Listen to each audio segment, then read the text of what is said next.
그 제가 사람 나라 공부방이라는 걸 한번 만들어 보고 싶다 하는 생각은 참 오래전부터 했는데 뭐 제가 게으르기도 하고 또 기회가 잘 닿지도 않아 가지고 참 시작을 못 하고 있었는데, 마침 몇몇 분이 또 이런 공부를 한번 해보는 것도 좋겠다 그래 가지고 이래 뭐 그만 좀 무모하게 별 큰 준비도 없이 시작하게 되었습니다. 우선 왜 제가 사람 나라라는 데 대해서 관심을 가지게 됐냐 하는 걸 좀 얘기하고 싶습니다.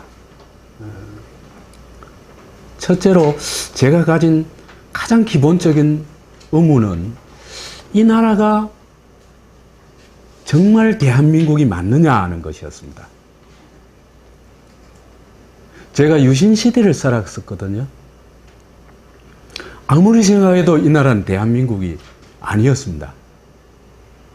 근데 북쪽 나라다 보니까 이름은 조선민주주의 인민공화국인데 도저히 조선민주주의 인민공화국이라고 할 수 없는 구조를 가지고 있었어요. 그래서 이 나라 정체가 진짜 뭘까? 이걸 고민을 가지고 좀 들여다보기 시작했습니다. 그래서 이제 제가 역사학을 공부하다 보니까 이걸 이제 이 사회과학적인 방법도 좋겠습니다만은 역사적으로 이렇게 추적을 해봤습니다. 추적을 해봤더니 대한민국의 역사는 사실은 대한민국의 역사가 아니고 조폭의 역사다 하는 걸 발견하게 되었습니다. 그 다음에 남쪽만 그런 게 아니라 북쪽도 보니까 이거는 완전 조폭의 역사였습니다. 그래서 이걸 좀 자세히 들여다보니까 민주공화국에서는 또는 인민민주주의 국가에서는 도저히 일어날 수 없는 일들이 너무나 많이 일어나고 있는 겁니다. 거꾸로 얘기를 하자면은 민주주의 국가에서는 반드시 있어야 될 것이 한국에는 없고 북한에도 없는 겁니다. 그런 게. 그래서 이 국가를 좀 더 면밀히 들여다보자. 그래서 들여다보니까 제 눈에는 거의 남이나 북이나 거의 정신병 수준의 자기 부정을 하고 있다는 걸 좀 확인을 하게 되었습니다. 첫 번째로 제 눈에 들어온 게 탄신제는 요 근래 일입니다만은 대한민국에서 어떻게 18년 독재자, 그것도 국가를 전복한 반국가 범죄자 뿐만 아니라 민주주의를 완전히 압살해버린 유신체제를 만든 사람의 생일을 탄신제라고 기념할 수 있겠냐. 이거는 정신병자가 아니고선 도저히 있을 수 없는 일이거든요. 이거는 정말 정반대의, 말하자면 민주주의에서는 있을 수 없는 자기 부정적인 어떤 행사라고 할 수 있습니다. 그 다음에 이건 북도 마찬가지입니다. 1974년도부터 태양제를 만들었는데 이게 김일성의 생일 아닙니까? 그죠? 그러니까 인민민주주의 국가에서는 있을 수 없는 한 인물을 절대화하고 숭배하고 명절로 만들고 하는 이런 일이 일어나고 있는 겁니다. 그래서 왜 이런 태양절과 탄신제 같은 게 있을 수 있는가 좀 더 들여다봤더니 남북의 국가체제 자체가 사실은 민주주의 체제가 전혀 아니고 조폭체제를 가지고 있더라. 이걸 확인을 할 수 있었습니다. 그래서 이 조폭체제라는 게 우리 양언이파다, 뭐 또 뭐 서방파다 이런 조폭들을 볼 것 같으면 조폭에도 나름대로의 질서가 있습니다. 그렇죠, 그죠? 조폭 사회를 관찰하는 어떤 논리도 있고 가치관도 있습니다. 그래 보니까 대한민국의 가치관, 조선민주주의 인민공화국의 가치관, 그 다음에 재벌 회사들의 가치관, 조선일보의 가치관이 사실은 거의 똑같더라는 겁니다. 그래서 그걸 봐보니까 세 가지 조폭 윤리를 그대로 가지고 있습니다. 첫째로는 그 조직의 주권은 두목에게 있는 겁니다. 그래서 두목이 모든 것을 결정하는 시스템입니다. 그렇죠, 그죠? 우리나라에 지금 얘기한 그 조직들이 두목이 결정 안 했던 조직들이 있습니까? 지금의 한국은 조금 다릅니다만은 여하튼 전두환 정권 때까지의 한국은 그랬습니다. 그래서 이제 이 조폭 주권주의 이게 관철되는 것이고, 두 번째는 구성원들은 절대적으로 충성을 해야 됩니다. 누구한테 해야 됩니까? 첫째는 두목한테, 둘째는 조직에. 이 충성을 하지 않으면은 바로 배신자로 낙인이 찍히고 엄격한 처벌을 받습니다. 남이나 북이나 똑 그랬습니다. 재벌도 똑 그렇습니다.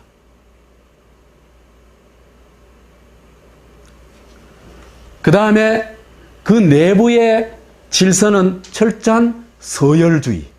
서열에 따라서 상하관계가 딱 규정이 되고, 이 상하관계는 누구도 벗어날 수 없는 규범이 됩니다. 그리고 이런 상하관계는 상명하복의 군대식 관계가 됩니다. 그렇게 봤을 때 남북한에서 조폭 구조를 넘어서는 조폭 구조와 다른 어떤 시스템을 발견하기가 참 어렵습니다. 아예 거의 없다고 볼 수 있습니다. 이런 조폭 체제가 남북을 지배하게 되는데, 대체로 이 남한을 기준으로 얘기하자면 조폭이 세 가지 형태가 있는 것 같습니다. 하나는 국가조폭, 이승만, 박정희, 전두환, 이 세 사람이 전형적인. 북한에는 김일성이죠. 그 다음에 자본조폭. 자본조폭이 진짜 자기 자본이 50%를 넘어가지고 그 회사의 경영권을 가지고 있다고 할 것 같으면 이건 조폭이라고 할 수 없습니다. 그런데 자기 지분은 기껏 많아야 2, 3% 가지고 그 수십 개 회사를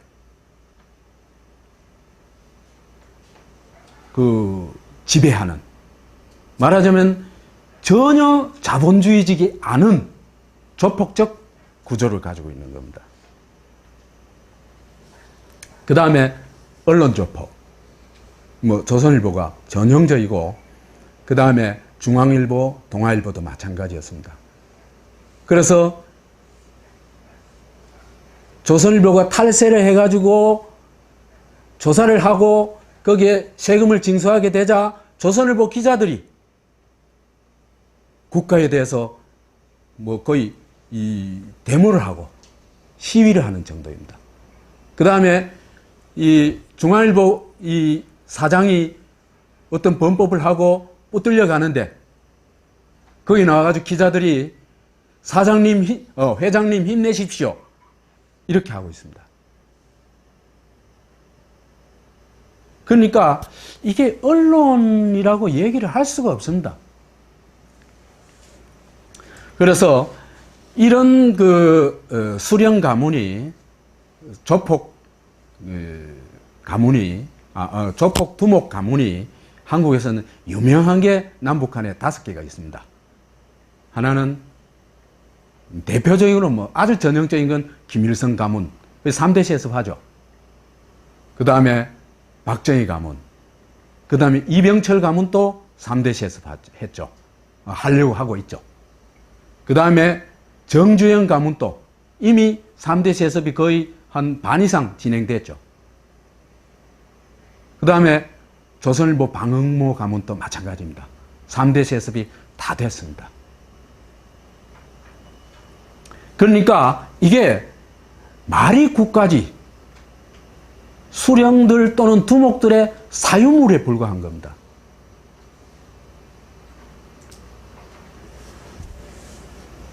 그래서 이제 이런 구조를 아직도 우리가 제대로 벗어나지 못했다 이렇게 볼 수 있습니다. 다만 지금 한국의 오랜 민주화 운동 결과 남한의 국가 영역은 이제는 그래도 민주화가 됐습니다. 상당 정도.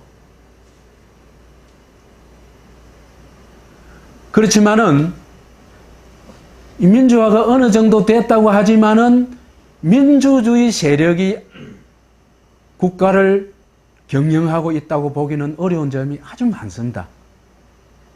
뭐 재판하는 것도 보면 그렇고, 그 다음에 국정원이 하는 행동도 그렇고, 검찰이 하는 행동도 그렇고, 그 다음에 특히나 이 선거제도가 부활해가지고 직선제가 됐습니다마는 그럼에도 불구하고 직선제 대통령 선거에서 민주화 운동에 기여하거나 민주인사라는 그런 어떤 과정이 있는 사람이 대통령이 되지를 못하고 오히려 독재자의 딸이 대통령이 되는 이런 결과가 됩니다. 그러니까 아직도 한국의 이 주권자의 상당수는 국가주의적 사고방식, 독재적인 사고방식에 많이 빠져있다 이렇게 얘기를 할 수 있습니다. 그게 왜 그런지는 우리 차차 얘기할 테고요.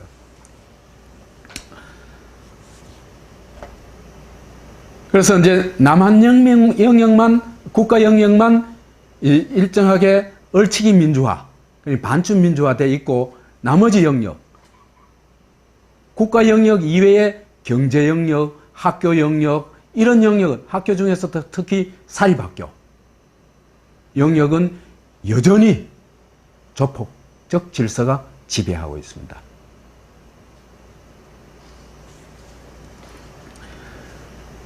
우리가 왜 이런 조폭적 질서에 빠져 있는가를 볼 때 아주 악영향을 끼친 게 박정희가 유신 시작 무렵에 만든 국기에 대한 충성맹세입니다.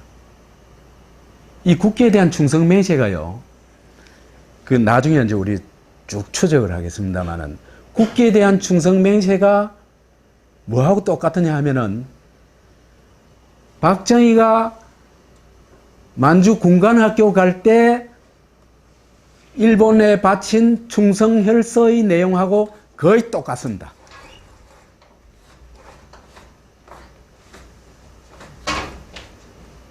또 그뿐만 아니라 이 가미가제들이 그죠? 출격하기 전에 천황이 내렸다는 술을 한 잔 마시고 가거든요. 그때의 맹세하고 똑같습니다. 뭘 바칩니까? 몸과 마음을 다 조국에 바치는 겁니다. 몸과 마음을 다 조국에 바치는 방식이 뭡니까? 가미가제죠. 그죠? 그렇죠? 근데 일본은 극소수 가미가제만 이런 충성맹세를 했는데, 한국에서는 전 국민한테 이 가미가제의 충성맹세를 강요하고 제도화했습니다.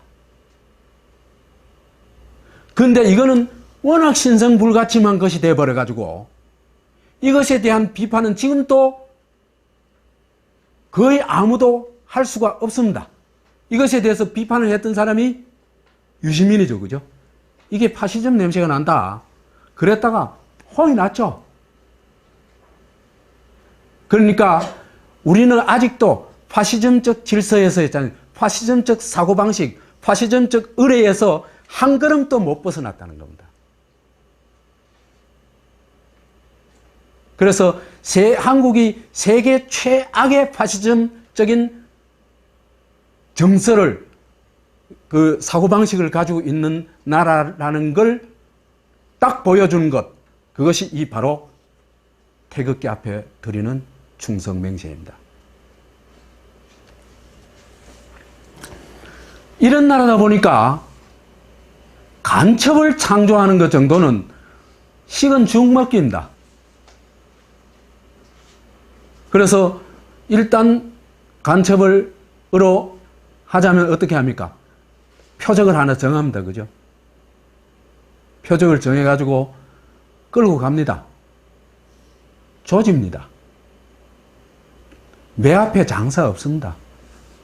간첩되는 거는 지가 아무리 용맹이한 사람이라도 거부할 수가 없습니다. 우리 요 모임이 있지 않습니까? 박정희 시대에 있었다. 우리 다 간첩으로 몰릴 수 있습니다. 그 주모자는 누가 되겠습니까? 제가 될지 우리 송순이 될지는 모르겠어요. 그래서 이제 이런 어떤 말하자면은 한 국가가 파시즘적인 폭력을 휘두르는 그 대표적인 것이 사람을 끌어다 죽이는 것하고 간첩 조작하는 거죠. 그죠? 간첩 조작이라고 하는 것이라고 할 수 있는데, 박정희 때, 전두환 때 이거 많이 했습니다. 이승만 때도 많이 했고요. 그래서 그 제일 손쉬운 표적이 누구였습니까? 제일동포였습니다. 왜 제일동포냐? 그 뒤에서 그 억울한 죽음을 당했을 때 그것에 대해서 항의하는 힘이 제일동포가 제일 약합니다. 그래, 이건 죽여도 별 탈이 없는 겁니다. 지금은 누구겠습니까? 탈북자입니다. 이건 끌어다가 아주 준 고문을 해가지고 조작을 해내도 항의할 길이 없습니다. 그나마도 한국이 민주화가 됐고 정말 괜찮은 변호사들이, 민변이라는 정말 헌신적인 변호사들이 있었기 때문에 유성이라는 사람이 간첩으로 몰리다가 그게 조작 사건이 드러났죠. 이게 드러났는데도 거의 아무도 처벌을 안 받는 게 한국입니다. 이거는 정상적인 나라에서는 도저히 있을 수 없는 일이에요.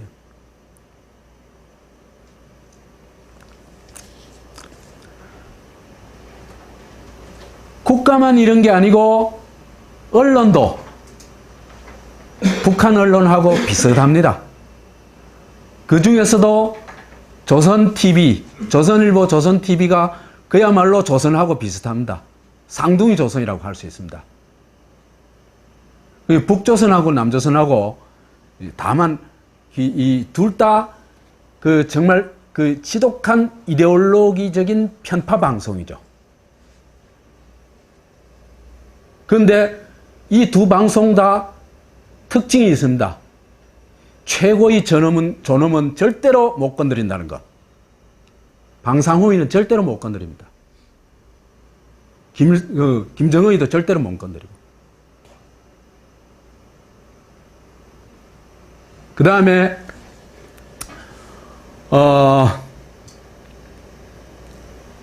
이게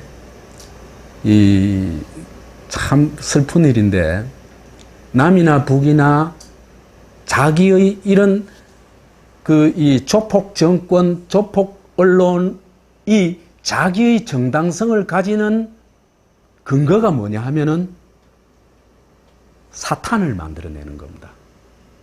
그리고 사탄에 대해서 끊임없이 공격을 하는 겁니다. 남쪽에서 사탄이 누굽니까? 북한이죠. 그죠? 그러니까 북한을 하루 종일, 하루에 한 반 정도를 북한 얘기로 덮어버립니다. 그 다음에 국내에서는 정권이 필요한 요구에 맞춰가지고 여러 가지 여론 조작을 합니다. 이 여론 조작을 한 것의 대표적인 것이 유병헌을 세월호의 주범으로 몰아가는 것입니다. 유병헌은 사실은 세월호하고 거의 별 관계없는 사람입니다. 그죠? 옛날에 그 사조였다는 것 뿐이지, 그 사람이 이 침몰 사건과 관련되어 있다는 증거는 단 하나도 없습니다. 그런데 박근혜에서부터 시작해가지고 전 공권력이 동원돼가지고 전 그 종편 방송이 동원돼가지고 유병헌이를 세월호의 주범으로 몰아갔죠. 그리고 결과적으로 죽였죠. 어떤 형태로든. 그 사람은 그런 토끼몰이 안 했으면은 지금 그때 죽었을 가능성은 0%죠.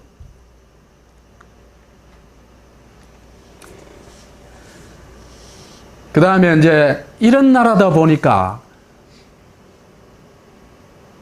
그 주권자에 대한 그 사기가 아예 막 일상화되어 있어요.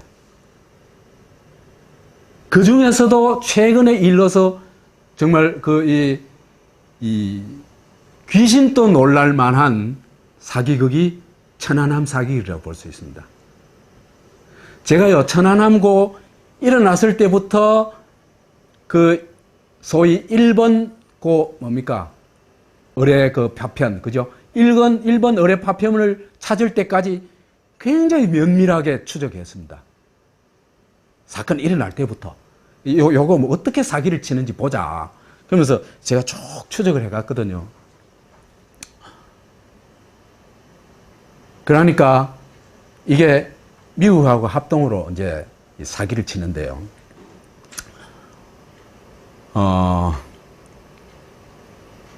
여하튼 그 과정은 지금은 이제 굉장히 치밀하게 얘기를 해야 되기 때문에 이 짧은 시간에 얘기할 수가 없습니다.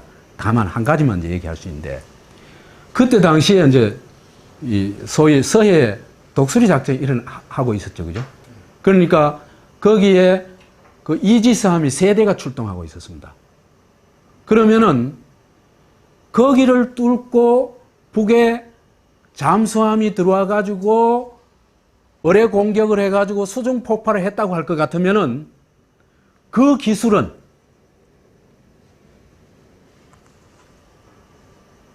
첫째는 인간이 실현할 수 없는 기술이고, 인간으로서는 가능하지 않은 기술이고, 진짜 했다면 그거는 귀신의 기술입니다. 보십시오. 무색, 무치, 무향, 그 다음에 무광, 무음, 무형의 물체라는 게 존재할 수 있다는 게 가능합니까? 그 불가능해요, 물리적으로. 그러면은 그런 게 여하튼 모르는 게 와가지고 폭파하고 갔다. 그랬다고, 만약 그게 사실이라고 할 것 같으면은 북한이 세계 정복을 하는 데는 단 3시간이면 충분합니다. 어떻게 하면 됩니까? 몰래 미국에 있잖아, 그죠? 핵기지에 가가지고 핵 폭파시켜보면 됩니다. 그러면은 북아메리카 대륙은요, 막 초토화되는 정도가 아니고 아마 가라앉을 겁니다.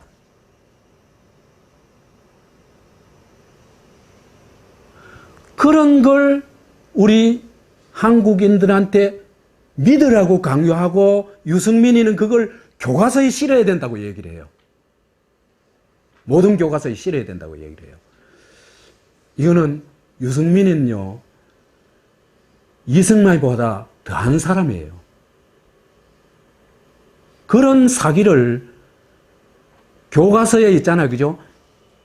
예를 들면, 이승만은 지가 한 대학살을 교과서에 못 실도록은 했지만은 그걸 거꾸로 해가 싫도록 하지는 않습니다. 이해가죠, 그죠? 그런데 지금 집권 여당의 원내대표란 사람이 그걸 교과서에 다 실어야 된다고 얘기를 해요. 그런데 진짜 우리나라 사람들이 그걸 믿느냐? 며칠 전 여론조사였습니다. 47.2%가 믿지 않는다는 겁니다. 지금 5년의 경과가 됐는데도. 그 다음에 48%가 재조사를 해야 된다는 겁니다. 이런데도 국정 진리로 만들려고 하죠. 그렇죠? 이게 정말 악의 세력들입니다.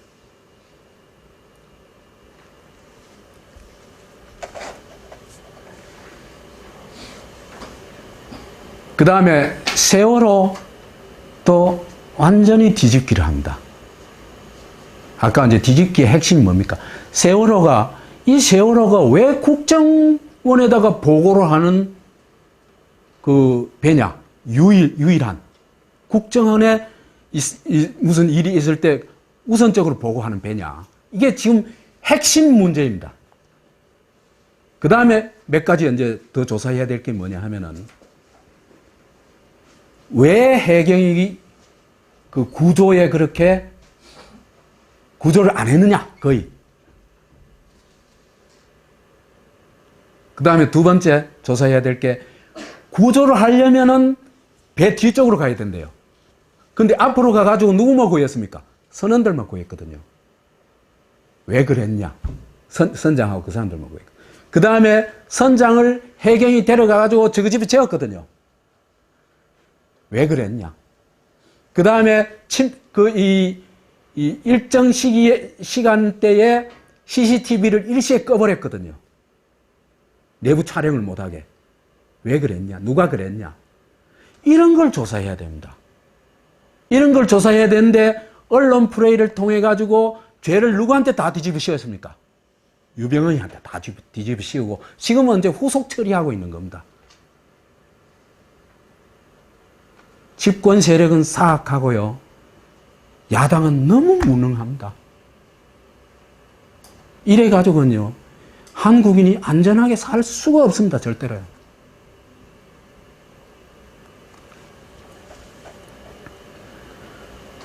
근데 이걸 그래도 제대로 조사해라! 고 하는 사람 좀 있긴 있어요. 그죠? 정치인 중에도 한 사람 정도 있어요. 한 사람. 김현이라는 국회의원이 있었죠. 그 해볼락 하다가 뭐 개박살 나버렸죠. 그죠? 이재명이 정도가 지금 그걸 그래도 끝까지 문제를 제기를 하고 해요. 한국에요. 야당 저건 무용지물입니다.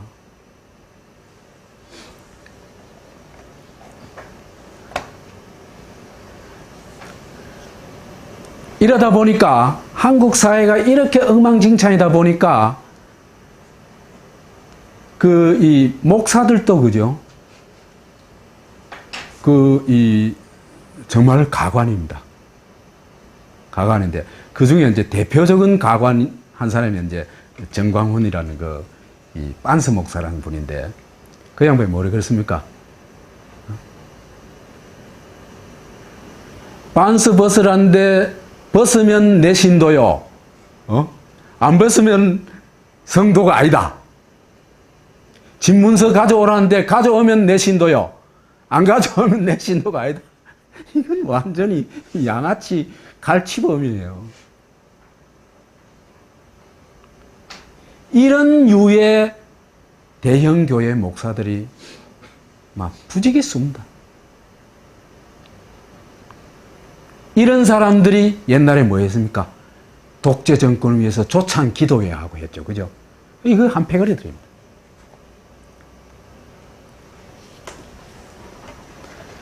여기에 덩달아 춤추는 사람들이 누구냐? 경상도 수구 꼴통들하고 그 다음에 일베들인데 이 사람들이 특징이 있어요. 일정한 어떤 신호에 감응하는 인간들입니다. 사냥개 훈련시킬 때, 그죠? 깃발 탁 들면, 파란 깃발 들면 어떡하고, 빨간 깃발 들면 어떡하고, 뭐 던져주면 어떡하고 뭐 그런 게 있죠. 그죠? 그래서 국가기관이나 또는 새누리당이나 이런 곳에서 어떤 일정한 신호를 넣으면요, 거기 반응해가지고 행동을 해요. 이게 지금 무서운 겁니다.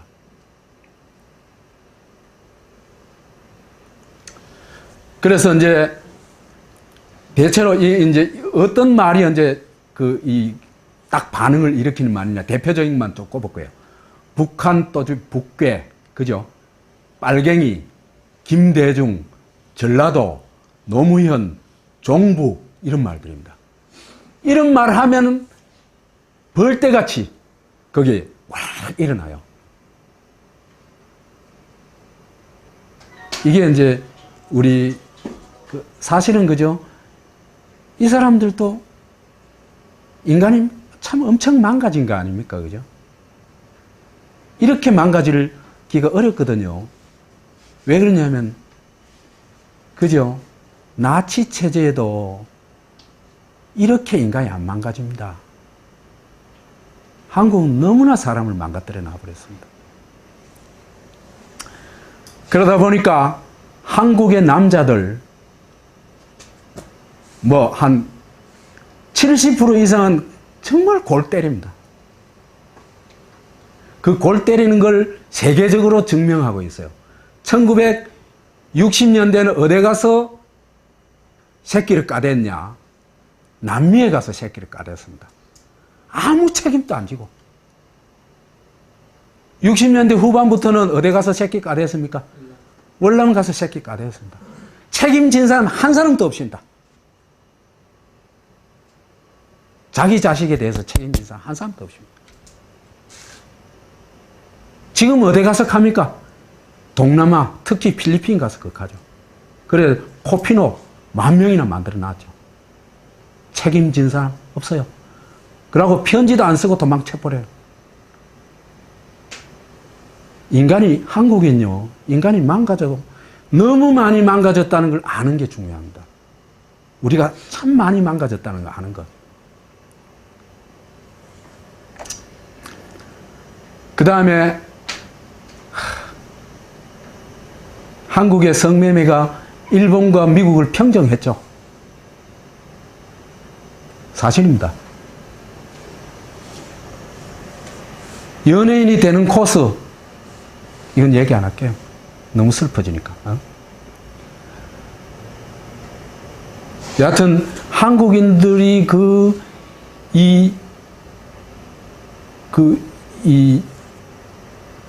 성적인, 여하튼, 폭력성. 이게 너무 심각해요.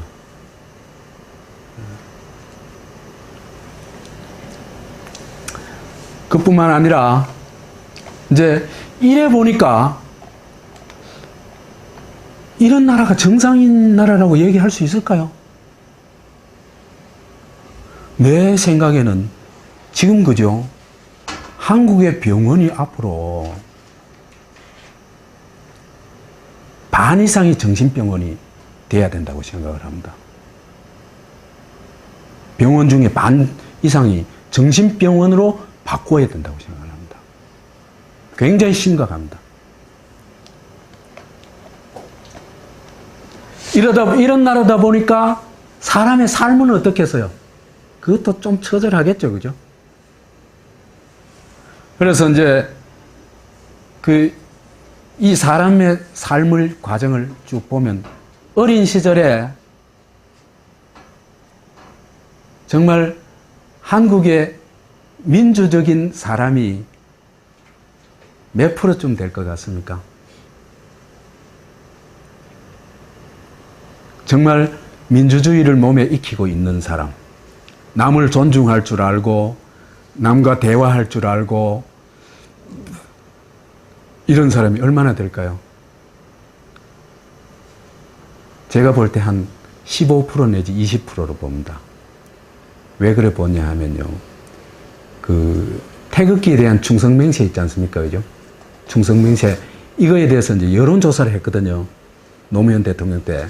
여론조사를 했는데, 여론조사를 하는데, 이제 옛날에 박정희가 만들었던 그 충성맹세 그걸 그대로 유지해야 된다 한 사람이 40 몇 프로 돼요. 그 다음에 뭐 자유를 지키고 뭐 이렇게 좀 나아진 충성맹세를 하는 충성맹세를 하는 한은 그거는 여하튼 다 파시즘이에요. 파시즘인데 여하튼 좀 그 이제 나은 그죠? 몸과 마음을 바치는 이런 정도는 아닌 국가에 좀 애국하자 이런 수준.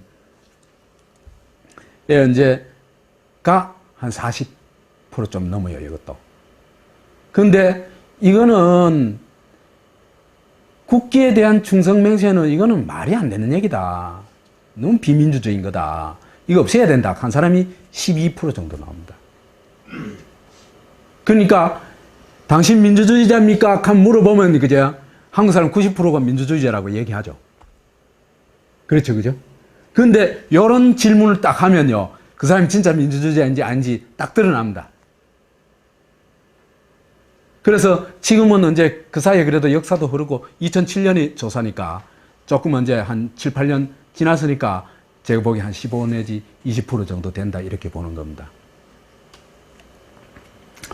그러니까 한국의 대부분 가정은 가부장적인 가정이라는 겁니다. 이 가부장적인 가정에서 그죠? 아버지보다 더 가부장적인 사람이 누구냐? 대부분 보면요. 누구겠습니까? 엄마입니다. 그래서 엄마가 가부장의 권력을 위임받아 가지고 애들한테 휘두르죠. 사랑의 이름으로. 그렇죠, 그죠? 그래가지고 시간표까지 다 정해주죠. 그죠? 완전히 로봇으로 만들어버립니다. 애를. 지 스스로 생각하고 판단할 수 있는 능력을 완전히 뺏어버립니다. 그 마마보이 돼버리죠. 그죠?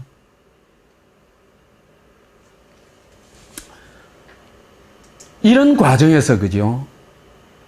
한국의 가정에서부터 이미 인격 손상이 많이 됩니다. 그 다음에 자존감을 상실해버립니다. 자기 스스로 뭘 할 줄도 모릅니다. 어디 조직에 끼 맞춰가지고 나사 역할밖에 못합니다. 이게 슬퍼지는 겁니다. 그래서 제가 요즘 뭐 강연할 기회도 별로 없습니다만 그 어머니들하고 이제 얘기할 기회가 생기면 꼭 부탁하는 말씀이 이겁니다. 제발 사랑하지 말고 존중해 주라, 애들. 그래 얘기를 합니다. 그 자기 멋대로 하는 걸 사랑이라고 착각하거든요. 학교 생활 이것도 그죠? 완전 길들이기입니다. 그죠? 중학교 한 3학년 가면 영어가 영 안 되는 아이들이 참 많습니다. 수학도 영 안 되는 아이들이 참 많습니다. 그런 애들 그 교실에 앉아 있는 거 고문 아닙니까? 근데 지가 할 수 있는 걸 다 못하도록 해요. 수업에 앉아 있다는 이유만으로. 그렇지, 그죠? 감옥에 가다 놓는 겁니다. 근데 감옥이라도 그래도 지방 안에서는 지가 멋대로 감옥 안에 지 감방 안에서는 그래도 지가 할 수 있는 일이 있어야 될 거 아닙니까? 그것도 못하게 합니다. 그러니까 감옥보다 더 나쁘다 이 얘기입니다. 그래가지고 걸리면 어떻게 됩니까? 딴짓하다 걸리면 너 이리 와. 요즘은 뭐 좀 학생들이 저게 생기면서 있잖아. 그죠? 그 뭐예요? 사진 거지? 예? 예, 예. 스마트폰이 생기면서 완전히 많이 바뀌었어요. 많이 바뀌어가고 있어요. 그렇지만은 여하튼 여전히 그런 삼엄한 그거는 아직도 뭐 많이 남아있다고 얘기를 할 수 있습니다. 그래서 이런 학교에서 저거 멋대로 정해놓은 과목으로 저거 멋대로 만들어 놓은 교과서로 똑같이 배우고 내 능력하고 아무 관계없이 그래가지고 그걸 가지고 시험 쳐가지고 등수를 매겨가지고 엄청난 상처와 좌절감을 안겨주고, 옛날에는 쪽지 시험 같은 거 쳐가지고 손바닥 두드려 맞기까지 했어요. 내 실력 없는데 내가 왜 두드려 맞아야 되냐 말이야. 일본 제국주의요. 안 이랬습니다. 우리 어릴 때 일본 얘기 많이 들었습니다. 일본요, 박정희 정권, 김일성 정권에 대하면요, 성군의 정치였습니다. 제가 솔직히 얘기하면요. 이게 정말 우리를 좀 가슴 아프게 하는 겁니다. 그래서 이제 똑같은 시험을 치러가지고, 그 다음에 요걸 가지고 평가를 하고, 요걸 가지고 진학을 하고, 요걸 가지고 출세를 하고, 그 시험 성적이 뭔데 그게 출세의 이 루트가 돼야 됩니까? 왜 그러냐? 국정인간이거든요. 그죠? 국가가 만들어 놓은 우수한 몰모트거든요. 그래서 이 과정에서 70% 이상 학생은 자기의 인생 미래와 무관한 교육에 맞아가면서 들러리를 쓰고 있다. 그 다음 또 대다수는 차별을 체험하고 자존감을 잃어버리고 좌절과 자학에 많이 빠지게 되어 있다. 이런 좌절과 자학에 빠진 사람이 그죠? 가는 길은 두 가지입니다. 하나는 노예화의 길이거나 하나는 있잖아요. 그죠? 분노가 그래도 치밀어 가지고 범죄로 가는 겁니다. 그래서 이게 학교냐? 제가 볼 때는 아니다는 겁니다. 아까 얘기했다시피 감옥보다 더 나쁘다 그랬죠. 그죠? 그래서 학교는 인간 파괴 범죄가 일어나는 곳이다. 이런 파쇼 학교, 파쇼 교육을 우수한 성적으로 이수한 인재가 대한민국을 점령하고 있죠. 그렇죠. 행정고시, 사법고시, 무슨 고시 해가지고, 그죠? 임용고시, 이래가지고 확 장악하고 있는 겁니다. 그러니까 교과서를 벗어난 다른 생각, 다른 사고, 이런 게, 그죠? 발붙이기가 굉장히 어렵습니다. 이런 학교는 뭐를 만들어냅니까? 국민을 만들어내요. 황국 신민을 만들어냅니다. 절대로 한 인격 주체를 만들어내지 못합니다. 그래서 우리 교육이 혁명적으로 바뀌어야 돼요. 어떻게? 우선 학교가 민주학교로 바뀌어야 됩니다. 그죠? 그 다음에 개인이 자기를 실현할 수 있는 교육 시스템을 만들어야 됩니다. 그걸 제 나름대로 이름 붙여본 건 나 만들기 교육입니다. 각자가 자기의 인생을 설계하고 만들어 나갈 수 있도록 도와주는 시스템이 되어야 돼요. 얼마든지 가능합니다. 군대 인권이 어떻게 박살나는지는 뭐 더 얘기 안 해도 다 알고 있는 거 아닙니까? 그죠? 인의 존엄성은 대장에서부터 일병까지 똑같습니다. 이것이 제대로 된 민주국가고 민주군대입니다. 빠따치는 거 거의 상상할 수 없는 일이에요. 그래서 이제 우리 군대도 이런 식으로 바뀌어야 되는데, 여하튼 제가 볼 때 한국인이 3대 조폭스쿨, 가정이라는 조폭스쿨, 학교라는 조폭스쿨, 군대라는 조폭스쿨을 졸업하고 나면은 파쇼 한국인을 절대로 못 벗어난다. 그러다면은 이 뭐가 됩니까?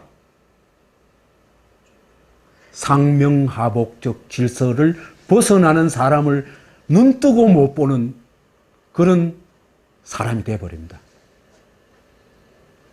개인을 인격 주체로 본다? 절대로 못 봅니다. 집단의 나사로 봅니다. 그죠? 전체의 나사로 봅니다. 그 제일 슬픈 모습이 뭡니까? 북한에서 매스게임 할 때 있잖아, 그죠? 이거 딱 들고 있는 모습 아닙니까, 그죠? 정말 처절하거든요. 나는 하나의 쪼가리에 불과해요.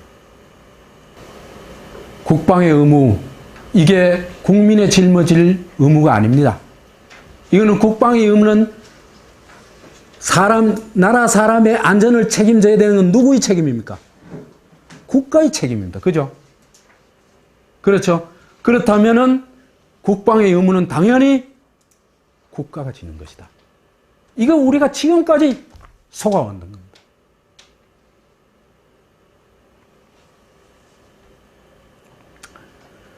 그 다음에 국가안보주의 해가지고 사람들을 뭐로? 졸병으로 동원했죠. 그죠? 그렇죠? 근데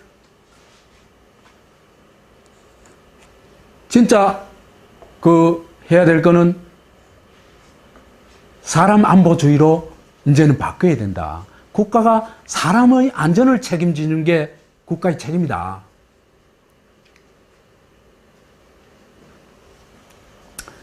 이런 대전환을 할 수 있을까? 할 수 있습니다. 우리가 하려고 하는 것입니다. 취직 준비, 이거 완전 똥개 훈련식인 겁니다. 솔직히. 온갖 뺑뺑이를 다 돌려가지고, 그죠? 그래가지고 회사 취직하면 이미 저는 노예가 될 준비가 다 되어 있습니다 하고 들어오는 겁니다. 그 말 이해 가십니까? 왜? 이게 이제 스펙이고 이런 게 있잖아, 그죠? 사실은 그거요. 실제 이 업무를 하는 데는 거의 아무런 관련이 없습니다.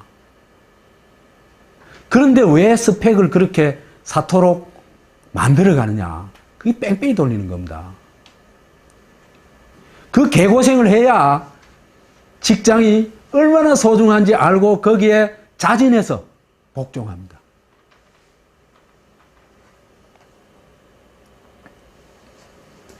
직장 생활은요, 그래가지고 직장에 딱 들어갔어요. 그죠? 직장에 들어갔는데, 직장 또 여러 가지죠. 그죠? 우선, 비정규직으로 들어가는 경우는 너무 슬프고, 그죠? 같은 노동을 하면서 이렇게 공공연한 차별을 하는 나라는, 그죠? 한국뿐입니다. 말도 안 되는 차별이에요. 이건 민주주의 국가에서 있을 수 없는 차별이에요. 그런데 이것에 대해서 저항도 못하고 있어요.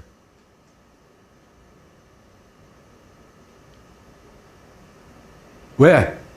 우리가 너무나 조폭적 질서에 살아왔기 때문에.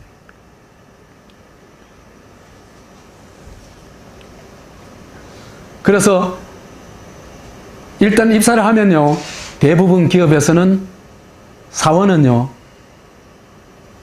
기업이 저지르는 범죄의 하수인이 됩니다. 탈세, 횡령, 비자금 조성, 뇌물, 그 다음에 하청업체로부터 접대받는 거 있잖아요. 그죠? 그 다음에 온갖 갑질, 그 다음에 몰아주기, 이런 있잖아요. 그죠? 정말 공정하지 못한 일방적이고 범죄적인 일들을 있지 않습니까? 총수 지가 합니까? 총수는, 저 회사 좀 한번 알아봐. 이렇게 하면 다 깁니다. 그러니까 이 높은 자리에 올라갈 수 있는 사람은, 그죠? 그 범죄에 적극적으로 가담했던 사람들입니다. 그 범죄를 거부한 사람은요, 제 경험상, 저도 그 회사 생활 해봤는데, 결국 회사 생활 8개월 하고 그만뒀어요. 거긴 내가 있을 자리가 아니다. 깨달았어요. 왜? 그 범죄의 하수인이 되지 않는 한은 과장이 최고로 올라가는 겁니다. 그 이상 못 올라갑니다. 제가 단언을 합니다. 어떤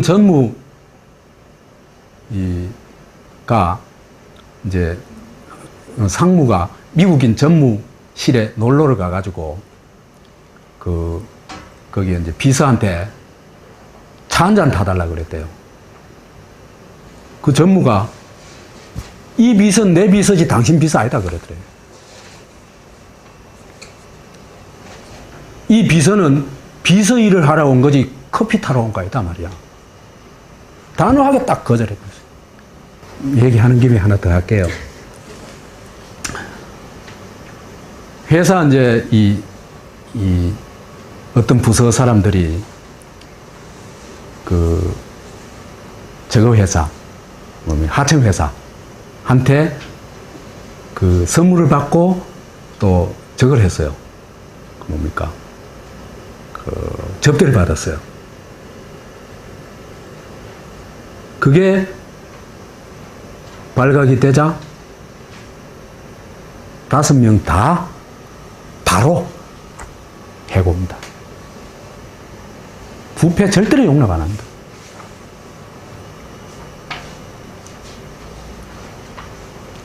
그래서 우리가 얼마나 정말 한심한지를 깨닫고 아는 것이 저는 우리한테는 새로운 어떤 좋은 나라를 만드는 출발점이라고 생각을 해요. 그래서 이제 조기 은퇴가 많죠, 그죠? 조기 은퇴하면 할 일이 뭐 있습니까? 이제 돈 까먹고 사는 방법이 있고, 그 다음에 답답하니까 자영업 하는 방법이 있죠, 그죠? 이 자영업 하면 이건 뭡니까?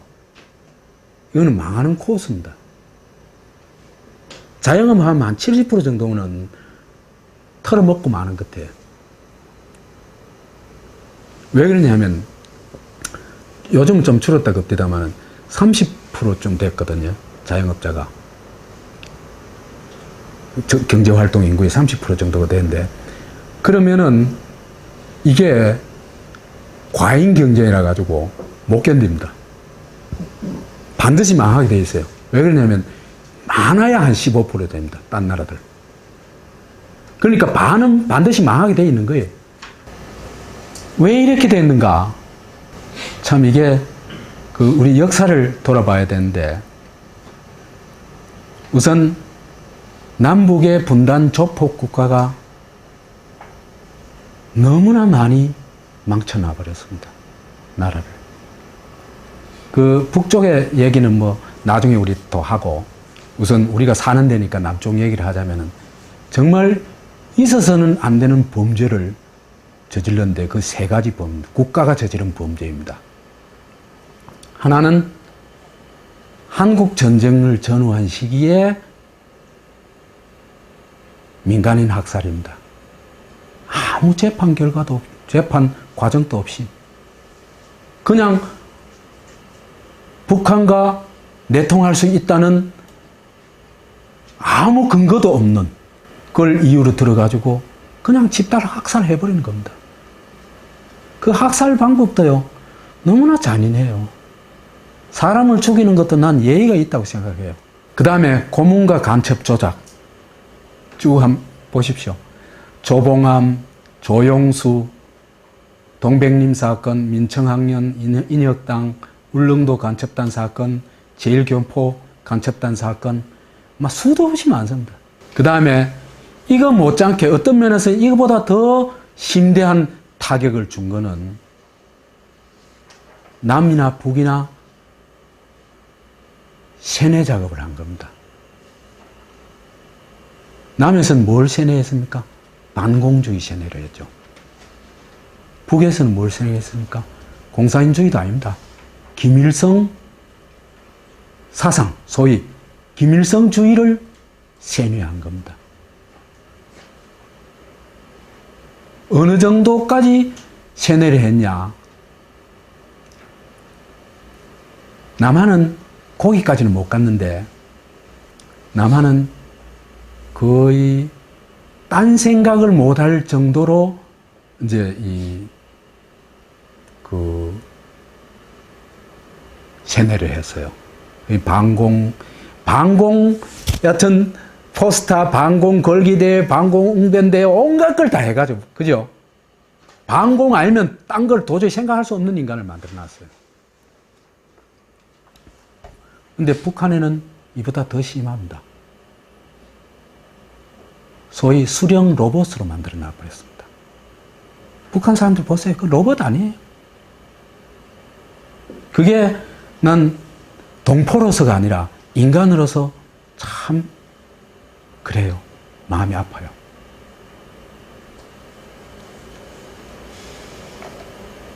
그래서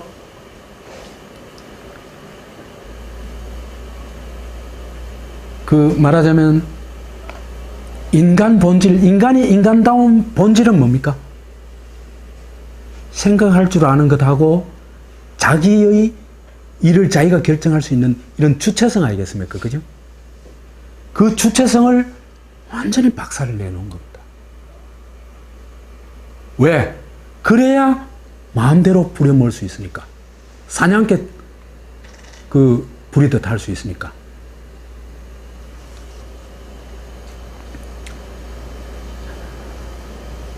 그리고요, 남이나 북이나 독재가 경제성장을 일정하게 이뤘던 적이 있습니다. 근데요, 그거 다 물거품입니다. 독재는요, 독재 경제는 반드시 물거품으로 갑니다. 왜 그러냐 하면은 시장 경제가 안 되고 마비돼 버립니다. 그러니까 자원의 배분이 비효율적으로 돼 버려요. 그 다음에 부정부패가 만연합니다. 그래가지고 경제가 될 수가 없습니다. 독재 경제는 반드시 망한다. 거품이다.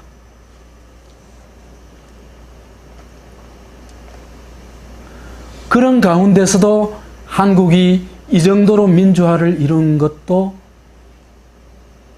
거의 기적에 가깝다고 얘기를 했습니다. 그 압제 속에서. 그래서 어떻게 가만히 생각해 보면 그죠? 오늘날 우리가 이 누리는 자유에 있잖아요. 그죠? 자유를 위해서 희생한 사람들에 대해서 우리는 정말 고개쉬워 고마워해야 된다고 생각을 해요.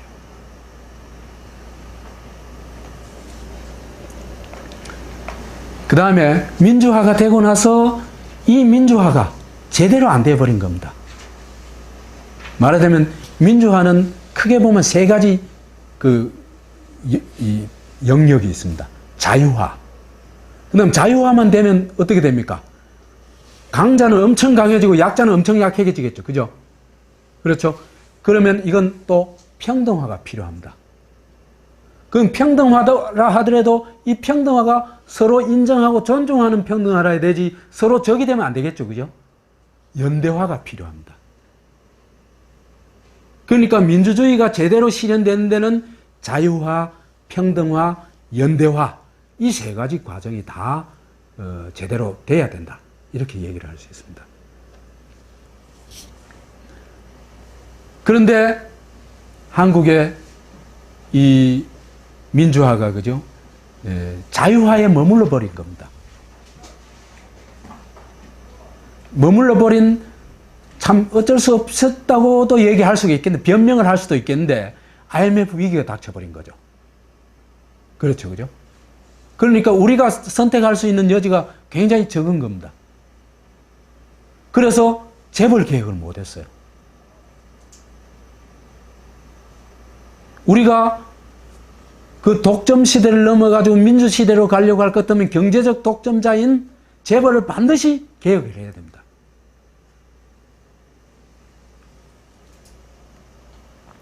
그러다 보니까 오히려 자유화가 재벌에게 날개를 달아줘 버립니다. 정리해고도 인정해줘 버리고 비정규직도 인정해줘 버리고 이제 재벌 멋대로 하는 겁니다. 이래 되면은 어떻게 됩니까? 재벌이 오히려 자본주의의 생태계, 자유시장 경제를 완전히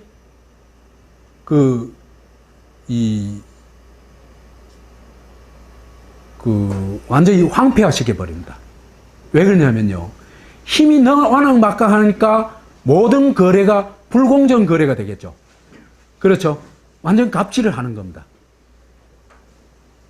그러면은 이 공정 경쟁에 기초한 자유시장 경제를 도저히 실현할 수가 없습니다.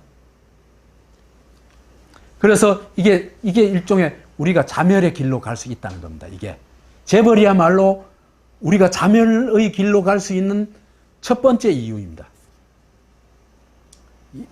그런데요, 예를 들면은 일본은 전후에 미국이 굉장히 원칙적으로 경제민주화를 합니다. 그 경제민주화의 그 핵심 중에 하나가 재벌 해체입니다. 그래서 미 군정이 끝나자마자 52년도에 미 군정이 끝났는데요. 그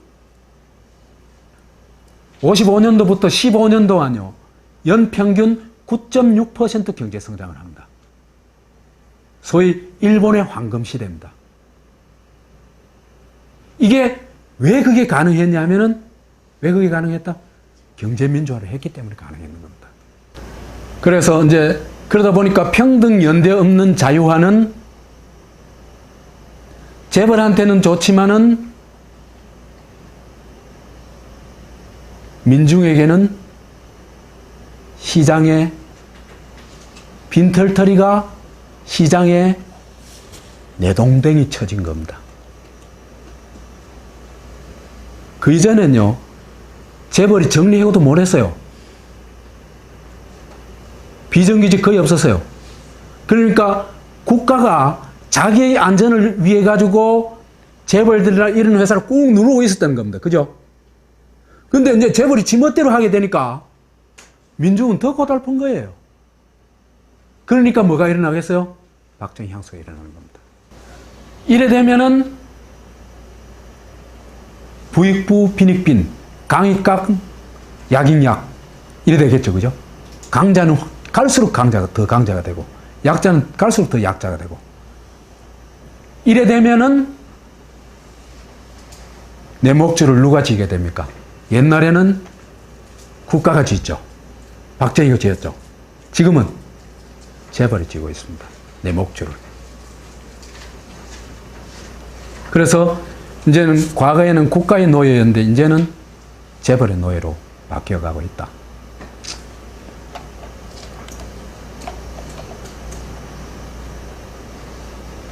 이래 되다 보니까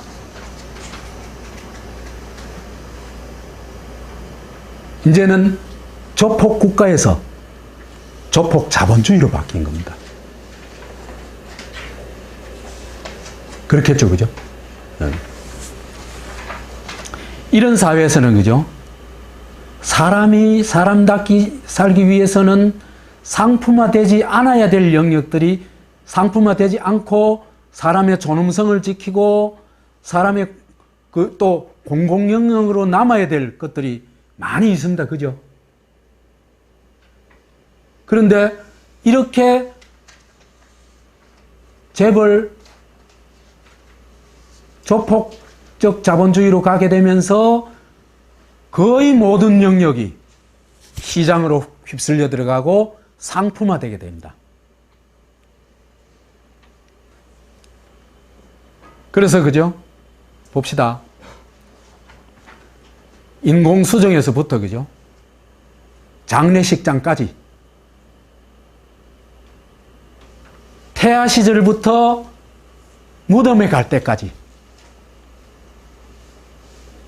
상품 구매, 우리는 상품 구매자 내지 상품으로 존재합니다. 인간으로 존재하지 않습니다, 우리가. 그래서 이제 대표적으로 산후조리 같은 거, 이거 그죠? 이것도 정말 이 산후조리 같은 거, 그죠? 딴 나라들은 이런 거 없습니다. 이것도 전부 상품화 됐거든요. 그 다음에 의료가 얼마나 상품화 됐습니까? 한국 의사들이 세계적인 그 부문이 몇 가지 있습니다. 뭘까요? 첫째, 과잉 진단. 왜 그래 많은 걸 합니까? 그죠? 두 번째로, 과잉 진료. 뻑하면은 주사 맞고, 마이신 주고, 뭐 특별한 처방도 없어요. 그래가지고 한국에서 65세쯤 되면 약보따리 한 보따리씩 들고 있죠. 이걸 인간을 약물로 유지되는 수준으로까지 지금. 그래서 외국의 어떤 그 의사들은 그런 얘기를 하더라고. 한국의 미래가 암울하다는 얘기를 하더라고요. 왜 그러냐 하면 몸이 이미 그 마이신에 많이 그 중독이 돼가지고 이걸 벗어날 수 있을지 몸의 체계가 많이 부서져 있다고 하더라고요. 그 다음에 또 한 가지 뭐 잘합니까? 과잉 수술. 뻑까마 째요. 대표적으로 뭐? 제왕절개 수술. 외국에 비해서 몇 배 많아요. 이게 다 뭡니까? 저 사람들요, 그냥 장사예요, 내 눈에는.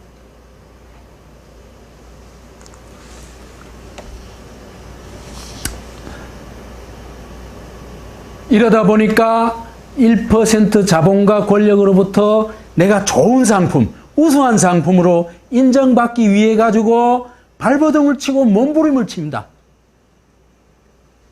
그죠?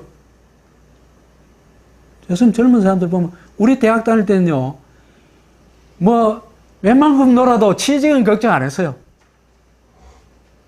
그리고 취직해가지고도 수틀리면은 취업불락하고 뭐 그랬어요. 요즘 택도 없습니다. 그래서 이제 이 학벌, 스펙 쌓기, 성형 수술 이것도 대단하죠. 그 압도적인 일이죠, 한국이. 그죠? 다이어트. 그 다음에 인간 네트워크를 구축하기 위해 가지고 산후조리원 동기 모임까지 이제 활성화되고 있는 겁니다. 참 처절하게 사는 겁니다, 우리가. 그런데 재벌은 공공영역까지도 노리고 있고, 그런데 국가는 지금 또 과잉복지라 그래요. 새누리당은. 그죠? 지금요, OECD 국가 중에 그 서유럽 국가들은 대체로 20%에서 30% 산인데 복지 국가들은 거의 다 25% 이상입니다. GDP 대비 이 복지 예산 비율이. 근데 한국이 몇 년 전까지도 한 10년 전에 한 7% 됐나? 7, 8년 전에 7% 됐나? 지금 많이 올라가지고 10%입니다. 완전 꼴찌입니다. 이미 그죠? 우리나라가 한 1900 정도로, 유럽을 기준으로 한다 할 것 같으면요, 1970년대 한 중반대 가지고 이미 대학 무상교육이 돼야 될 정도입니다. 근데 지금 한국의 무상교육이 어디까지 갔습니까? 중등학교밖에 못 갔어요. 그것도 밥 한 그릇 주는 것도 지금 못 주겠다고 척하고 있는 거예요. 그래서 재벌 자본주의가 되면서 인간이 인간성을 상실하게 되고 상품, 임금 노예로 전락해 가고 있다. 지금 시간이 되게 오래 안 됐습니까? 10시 20분, 6시 22분. 그럼 이거 다 못 하겠다. 금방 해볼까요, 그럼? 예. 한국이 지금 2030년에도 대한민국이 존재할까? 이게 제가 오래전부터 가지고 있는 의문이었습니다. 저는 가능성이 대단히 낮다, 이렇게 봅니다. 왜 그러냐면요, 지금 심각한 한국 사회의 해체 현상이 일어나고 있습니다. 이 첫 번째로 해체되고 있는 인간이 해체되고 있습니다. 지금까지 쭉 얘기하는 거로도 인간 해체가 느껴지죠, 그죠? 인격 주체가 상품 노예로 전락하고 있다. 아무리 노력해도 이 시스템 하에서는 70% 사람은 비정규직, 그 다음에 뭐 여하튼 자영업, 그 영세 자영업 이래가지고 그러니까 인간답게 살 수 없는 그런 구조다는 겁니다. 그래서 여기 뭐 좀 심하게 똥값 상품으로 그냥 헐값으로 주면 되는, 몇 푼 쥐주면 되는 그런 처지로 몰려가고 있다는 겁니다. 한국인의 이건요, 저는 한국인이 정말 인간적 존엄성을 지키려고 하고 이런 사람이 극소수라고 생각합니다. 그의 돈의 노예로 지금 전락해가고 있다, 이렇게 봅니다. 그래서 자기 결정권을 빼앗긴, 자기 결정권을 누가 행사합니까? 강자들이 다 행사하죠. 그죠? 거기에 나는 뭐? 하수인 역할을 하고 있는 겁니다.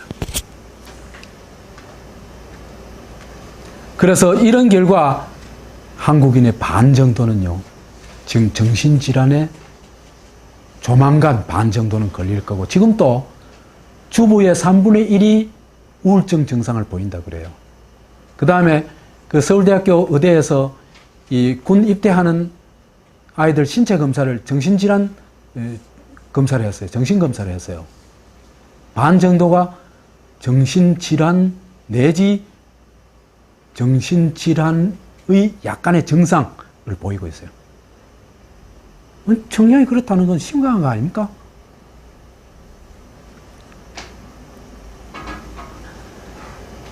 그래서 이제 이런 식으로 가면은 한국 사회가 어디서 어떤 일이 벌어질지 모른다. 두 번째로 가족 해체가 굉장히 빠르게 일어나고 있죠. 그죠? 옛날에는 가족이 뭐였습니까? 모든 것이었죠. 그죠? 가족이 나를 보듬고 나를 키워주고 내가 이 따뜻한 정을 느끼고, 그죠? 인간적 윤리를 체감하면서 학습하면서 살 수 있는 공간이었죠. 그죠? 근데 무차별적인 상품화가 되면은 그게 깨집니다. 왜? 비용이 급증해버립니다. 대표적으로는 사교육 같은 거 꼽을 수 있죠. 안 받으면 처지면은 죽는다 하는 거 알거든요. 그죠? 짐승처럼 살아야 된다. 그럼 짐승처럼 살기는 싫다. 그럼 자식한테 쏟아부을 수밖에 없습니다. 그건 나무랄 수가 없어요. 그런데 한국 사회는 복지제도는 군사 독재 시절보다 조금 낮은 정도입니다. 최소 복지만 하고 있는 겁니다. 그럼 이걸 누가 다 부담해야 됩니까? 가게가 다 부담해야 되는 거죠. 그렇죠? 그럼 가게가 다 부담하면 어떻게 됩니까? 가게 유지될 수가 없죠. 그러면은 이제 가족 복지제도도 붕괴되고 가게도 붕괴되고 그러면은 가족 해체로 가는 겁니다.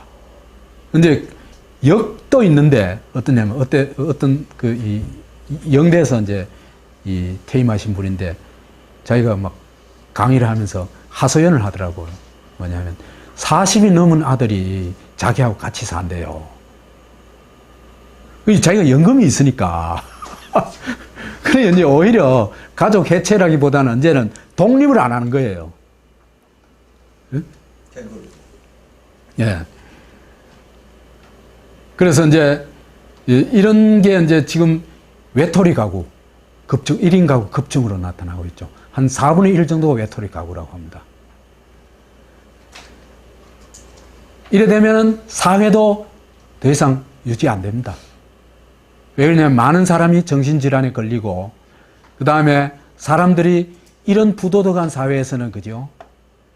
그 삶 자체가 교육이거든요. 그런데 이런 부도덕한 사회에서는 이 양심을 가지면은 오히려 너무 힘들죠. 그죠? 그러니까 차차차차 사람들이 수치심을 잃어갑니다. 인간이 인간다운 것의 가장 기본이 뭐냐? 수치심입니다. 부끄러움을 아는 겁니다. 다른 동물하고 다른 겁니다. 이 부끄러움을 아는 것으로부터 인간이 공동체를 구성할 수 있는 그런 기본이 나오는 거거든요. 그런데 이게 없어져 버려요. 지금 사람들 잡아가지고 뭐 여하튼 반인륜적인 범죄를 저지른 사람들 잡아놓고 보면은 이 수치심 거의 없어요.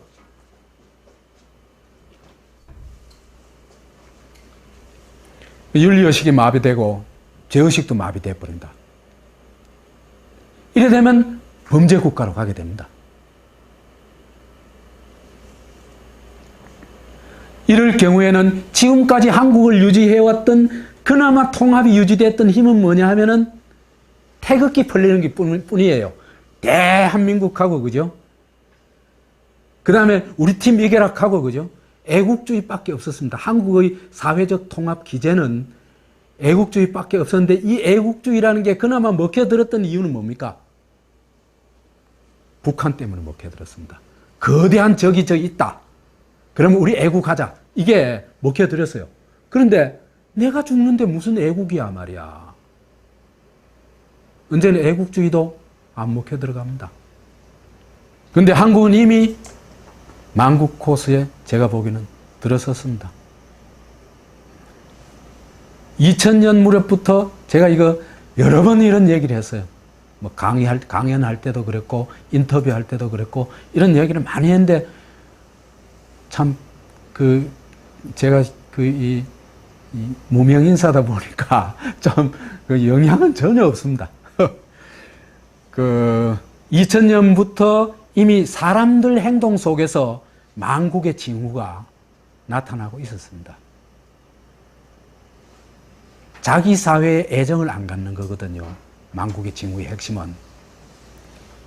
근데 한국인들이 거의 물신숭배에 빠져버렸습니다. 언제는 왜 물신숭배에 빠지는 걸 욕할 수가 없어요. 나를 지켜줄 수 있는 건 무엇뿐이다? 돈뿐이다. 맞죠? 그죠? 이거 틀린 말 아니거든요. 이제는 가족도 난 못 지켜줘. 국가 택도 없는 소리 하지 마. 끌고 가서 안 패면 다행이야.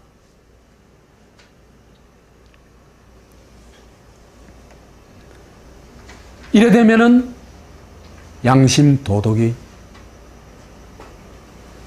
있을 수 있겠습니까? 이래 되면 한국인들이 마음이 이미 한국으로부터 떠나죠. 그렇죠, 그죠? 그렇기 때문에 이민 관련 여론조사를 하면요, 거의 언제나 50% 이상이 좋은 기회가 되면 이민을 가겠다 그래요. 아마 이런 나라는 없을 겁니다. 기회가 되면 이민을 가겠다는 사람이 반이 넘는 그런 나라는 없을 거예요.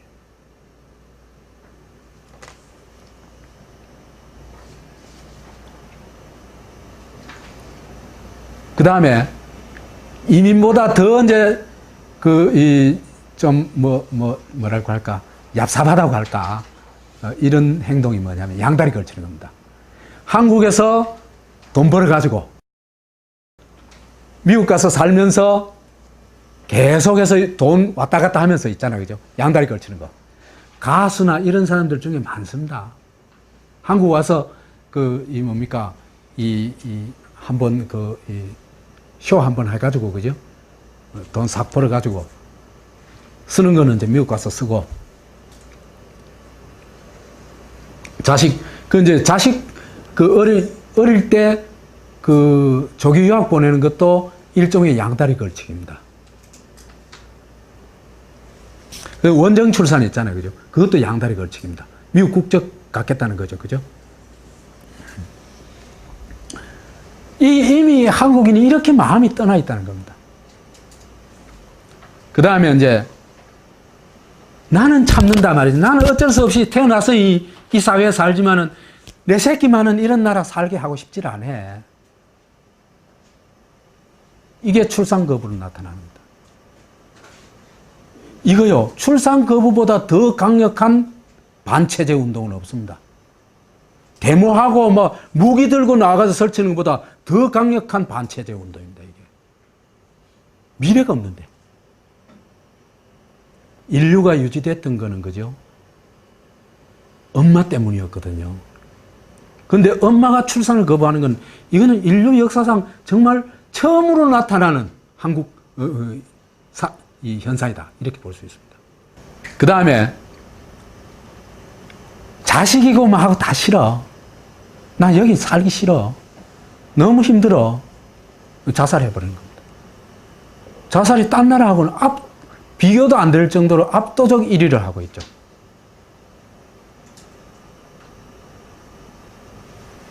이렇게 자살해도 아무 대책이 없는 나라가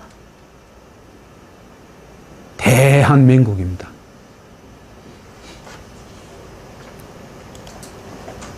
이런 만국 징후가 나타났을 뿐만 한국인이 그죠? 되게 예민해요.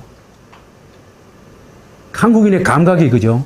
한국이 이성적으로는 머리가 이성적 작동은 잘 안 하는데 제가 관찰하건대는 한국인의 감성적인 어떤 이 촉각은요 굉장히 예민해요. 그걸 뭐로 얘기할 수 있냐면 극존칭으로부터 막말에까지 한 10단계 이상 되잖아요. 그죠? 돌아가셨다부터 뒤졌다까지 그죠? 이런 거는 감각이 섬세하지 않으면 이런 언어가 나올 수가 없죠. 촌수 따지는 거 그죠? 1촌에서부터 20촌까지 막 따졌어요. 옛날에. 그거 섬세하지 않으면 절대로 못 따집니다.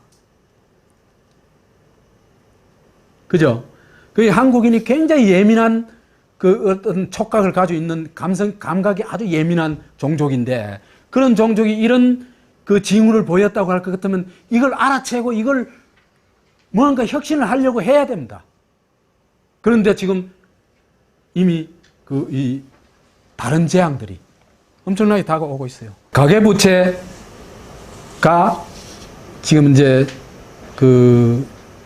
심각한데 이게 이제 가계부채만이 문제가 아니고 기업부채도 많고 국가부채도 많은데 이게 왜 문제냐 하면요. 두 번째 지금 얘기할 아파트 부동산 거품하고 이게 맞물리면은 굉장히 심각한 사태가 옵니다. 왜 그런가 하니까 한국의 서울의 연소득 대비 주택 가격이 말하자면 우리 소득에 비해서 집값이 터무니없이 비싸다는 겁니다. 이건 뭡니까? 거품이 그만큼 많다는 얘기죠. 그죠? 이거는 언젠가는 꺼지게 되어 있습니다. 거품은. 그게 이제 그 거품의 충격이 제일 컸던 나라 중에 하나가 일본이었죠. 그죠? 그래서 일본의 동경의 아파트 값이 3분의 1까지 떨어졌다고 합니다. 그래 되면 어떻게 될까? 일본은 괜찮아요. 부채가 별로 없기 때문에. 가계부채가 별로 없기 때문에. 떨어져도 맨 그 집에 사니까 관계없어요. 우리는 아파트 대출이 대부분인지는 모르지만 하여튼 많은 사람들이 끼고 있죠. 가계부채가 거의 다 이 아파트 대출일 겁니다. 그죠?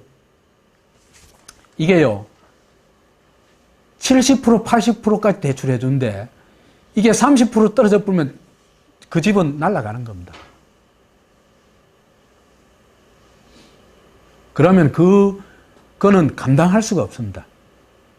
뿐만 아니라 지금 아파트 10층 이상 아파트고요. 재건축 불가능합니다. 재건축을 제대로 하려고 하면은 20층, 30층 올려야 되는데요. 그러면은 그 주위의 일조량이나 이런 거, 그죠? 도저히 견딜 수가 없어요. 그래서 이제 이 만국 코스로, 그 다음에 환경, 핵 문제도 상당히 심각하죠. 저걸 지금 이제 계속 저렇게 연장하는데 한국의 기술력이 저걸 커버할 수 있는지 일본도 커버가 안 되는데, 그죠? 참 걱정스러워요. 그 다음에 4대강 지금 저거 볼을 지금 헐어야 되는데, 저거 헐어가지고도 원상 회복이 될 수 있는지는 지금 모르는 거예요. 그 다음에 인구재앙은요, 이거는 지금 피할 길이 없습니다. 인구재앙은. 그 미국쯤 되는 나라 같으면은 그 인구 유입을 많이 해오면 되는데 한국이 그런 임금 유입을 할 수 있는 능력이 안 됩니다. 그래 되면 결국 이제 이 만국 코스로 들어가게 되는데, 만국 코스의 핵심을 제가 이래 쭉 보니까, 신라, 고려, 조선을 이래 쭉 보니까, 그죠? 핵심 뭐냐 하면 소수가 독점하는 거예요. 그죠? 그 다음에 양극화가 벌어지는 거예요. 소수가 독점해도 양극화가 안 일어나면 괜찮아요. 양극화가 일어나는데, 양극화가 일어나도 견딜만 하면 괜찮아요. 근데 민생이 파탄해버리면 그거는 끝이에요. 못 견뎌요, 그 사회는. 지금 그 길로 막 질주하고 있거든요, 한국이. 그래서 이제 문제는 이제 민생 파탄이 되냐 안 되냐 하는 거 아니겠습니까? 그죠? 민생 파탄 코스가 지금 있어요. 정규직으로 있다가 또는 아예 정규직 근처도 못 갔다가 비정규직으로 되는 경우, 그죠? 그 생계 유지가 안 돼. 빠듯하거든요. 그러다가 이제 그 비정규직도 이제 이 비정규직이라는 게 그 장기적으로 보장이 안 되기 때문에 이게 언젠가는, 그죠? 그 보따리 사야 돼요. 그러려면 자영업으로 갈 도리밖에 없습니다.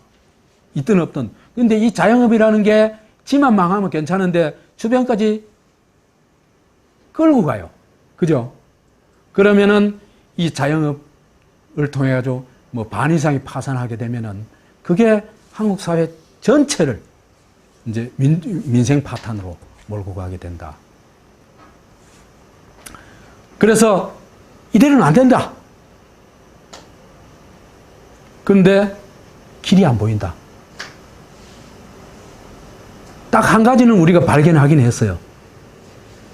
우리 사회에 이대로는 안 되는데 그럼 어떻게 할까? 뭘 발견했어요? 사람을 발견했습니다. 그래서 김대중 때는 뭘 하려고 그랬습니까?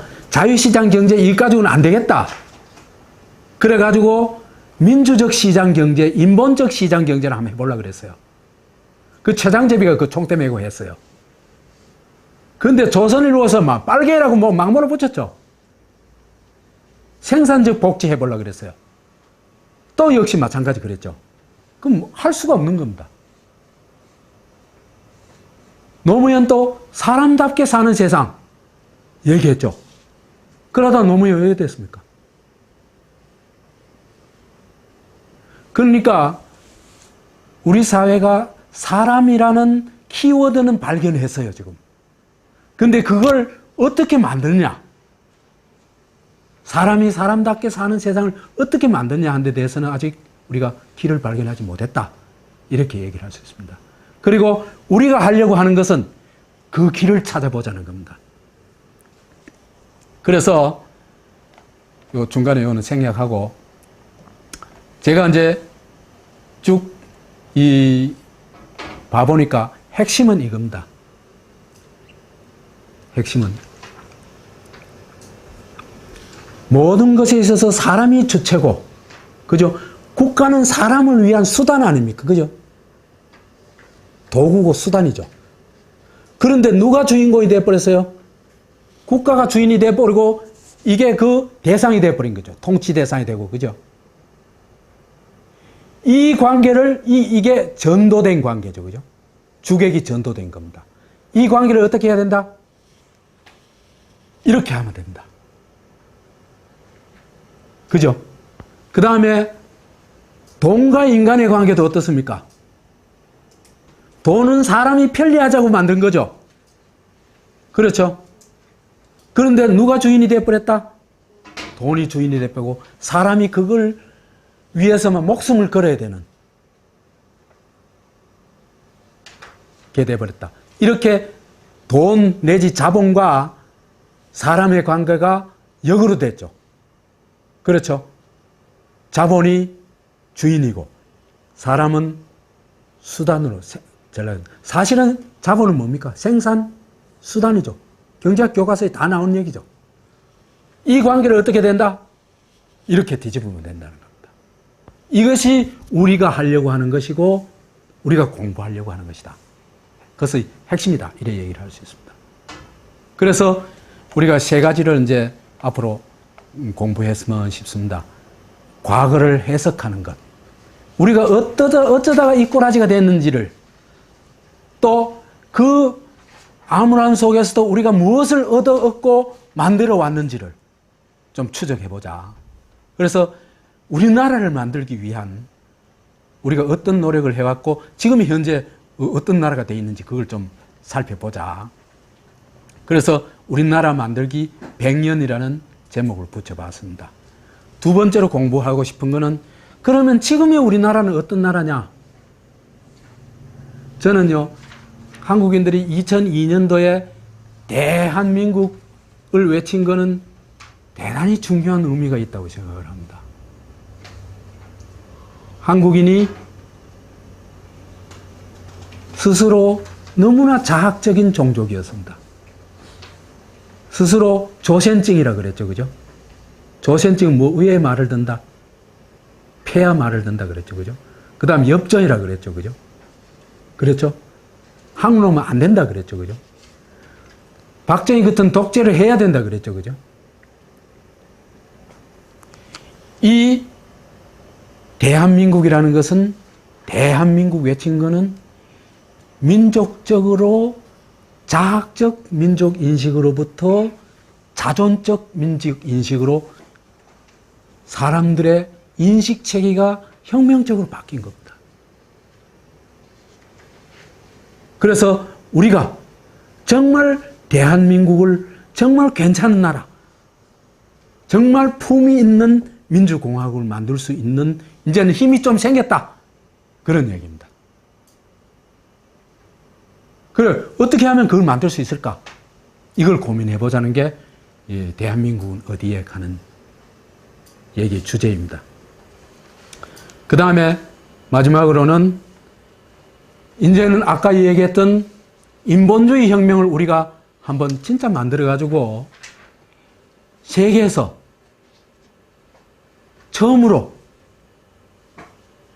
국가주의도 넘어서고 자본주의도 넘어서는 정말 인간이 인간답게 사는 사회를 한번 꿈꿔보자 하는 것이 이 사람나라 꿈의 주제가 되겠습니다. 그래서 제가 잡아본 이 세 가지 큰 주제에 따른 작은 주제들의 제목은 여기 쭉 나열을 해놨습니다. 앞으로 지금 계획은 3년간 좀 이제 제가 이런 얘기를 하고 같이 공부했으면 싶습니다만은 또 뭐 사람들이 싫다 하면은 뭐 저야 뭐 언제든지 그만두면 뭐 되죠 뭐. 그래서 뭐 여러 선생님들이 혹시 시간이 되고 관심이 있으시면은 같이 한번 공부했으면 싶습니다. 고맙습니다.